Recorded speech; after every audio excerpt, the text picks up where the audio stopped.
It is a story about second chances. Soon after being crowned Miss USA in 2006, Tara Connor's world came crashing down because of substance abuse. But she says our president, Donald Trump, came to her rescue.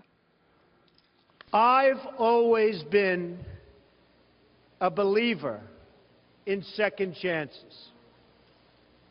I've always been. Tara is a good person. Tara has tried hard. Tara is going to be given a second chance.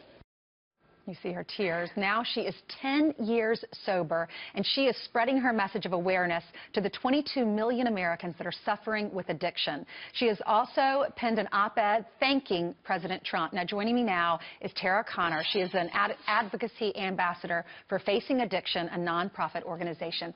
Thank you for being here. Congratulations on celebrating 10 years of sobriety. Yeah, a decade. Tell us what happened. What was your story?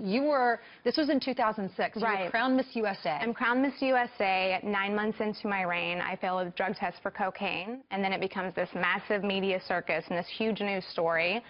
And Donald Trump had a choice. He could have fired me, or he could have given me an opportunity to get help. And thank God he chose to give me that opportunity, because it was a huge step forward for the recovery movement. Did he save your life? He started it. You know, I always have to give him credit for that, because had he not said in the press conference that obviously she's an alcoholic, maybe she needs rehab, I don't know that I would have been able to get treatment, because I know that on my own I wouldn't have been able to afford it.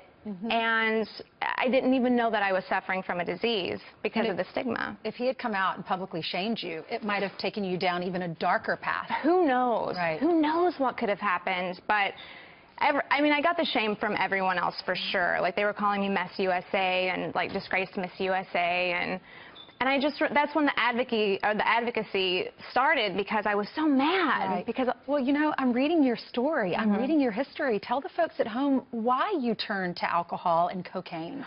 Well, my life was a perfect storm for addiction to manifest. I'm an incest survivor. I was abused at 3 years old. By your uncle? By my uncle. And my parents had a nasty divorce, but mental illness and alcoholism was very present in my family. And I just didn't have the awareness of what alcoholism or addiction was. There was no prevention programs in place except an egg on a frying pan, which just looked like a lot of fun to me. And there just weren't services. So the stigma was very much still alive, and I just didn't know that by me taking that first drink around 14, I was becoming close to 40% more likely to become dependent. Wow. In your op-ed, you thank Mr. Trump. If he's watching right now, what is your message to him? My message to him is that he has the opportunity to save so many lives, right? There's over 40 million Americans that are impacted by addiction, and it's not being treated as the healthcare crisis that it is.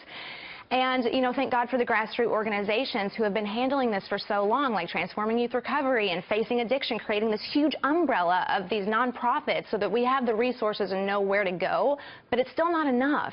So I encourage everyone who's out there struggling to go to facingaddiction.org and sign their letter to Mr. Trump, because we need to do something. Our kids are dying, but recovery works, right? There's a way out, and I'm just so grateful that I was given that opportunity, and I feel that everyone should have that opportunity, and it should be mandatory. He made you great again. He made me great again. Tara, thank you so much for being here. Congratulations. Thank we you. wish you nothing but the best. Thank God you bless. so much. You're welcome.